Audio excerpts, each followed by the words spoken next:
சூடான கடலைக்குழம்பு ரெடி. இப்போ நம்ம இந்த மாதிரி கடலைக்குழம்பு வைக்கும்போது எங்கள் வீட்டில் எல்லோரும் நிறையா சாப்பிடுவோம். கடலைக்குழம்பு செஞ்சு சாப்பிட்டுட்டு எப்படி இருக்குதுன்னு சொல்லுங்கள். டேஸ்ட்டு நல்லா இருந்துச்சுன்னா கமெண்ட் பண்ணுங்கள், லைக் பண்ணுங்கள், ஷேர் பண்ணுங்கள். இந்த மாதிரி செஞ்சு பாருங்கள். ஏன்னா எப்போவுமே சன்னா மசாலா அது இது செய்கிறீங்களா, அதுக்கு இந்த மாதிரி ஒரு ட்ரிப் செஞ்சு பாருங்கள்.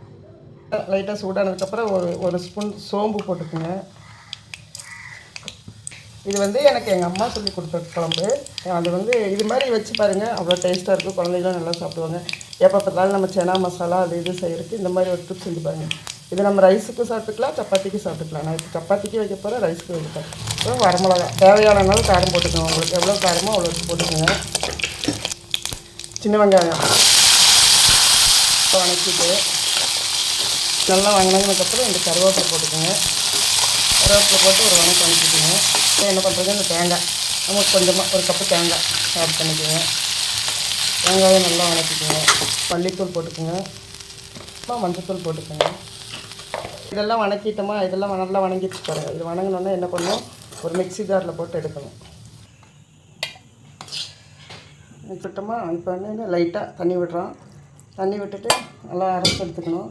வேறு எதுவுமே போட வேண்டாம், அவ்வளோதான். பார்த்திங்கன்னா அரைச்ச மசாலா இருக்கா. இன்னொன்று நம்ம குழம்பு எப்படி தாளிக்கிறதுன்னு பார்க்கலாம் வாங்க. இப்போ கடுகு போடுறோம். கடுகு கொஞ்சமாக சோம்பு போட்டுக்கோங்க. தாளிக்கும் போது இதுக்கு நல்லாயிருக்கும். கடலைப்பருப்பு நமக்கு எவ்வளோ தேவையோ அவ்வளோ போட்டுக்கலாம். நான் கொஞ்சமாக போடுறேன், அவ்வளோதான்.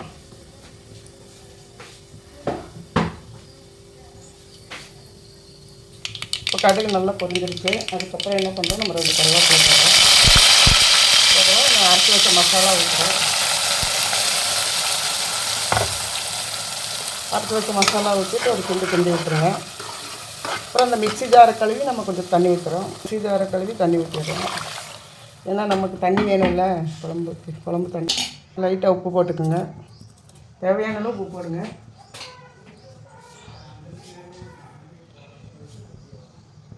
தேவையான அளவு உப்பு போட்டு இந்த துண்டு கடலையும் போட்டுருங்க. வெளியே கடலை போட்டுட்டு ஒரு கிண்டி வச்சுக்கோங்க. இப்போ நம்ம வந்து 2 கொதிக்க விட்றோம், அவ்வளோதான். ஏன்னா கடலை ஆரம்பத்துலேயே வெந்துருச்சு. இப்போ இந்த மசாலாவுக்கு வேண்டியதை நான் கொதிக்க விட போகிறேன். இப்போ நம்ம என்ன பண்ணுறோம், இதை மூடி வச்சிடலாம். ஒரு 5 நிமிஷம் வேகட்டும். வந்ததுக்கப்புறம் பார்த்துக்கலாம். இப்போ வாங்க குழம்பு என்னாச்சுன்னு பார்ப்போம். நல்ல தளப்பலன்னு கொதிச்சிருச்சா அப்படிங்களா. எண்ணெய் பிரிஞ்சு வர அளவு கொதிச்சிடணும். நம்ம வந்து இதை வந்து நம்ம பரிமாறிக்கலாம். சாப்பாட்டுக்கு வச்சுக்கலாம், சப்பாத்திக்கு தொட்டுக்கலாம். இப்போ நீ மூடி வச்சு ஆஃப் பண்ணிட வேண்டியதுதான்.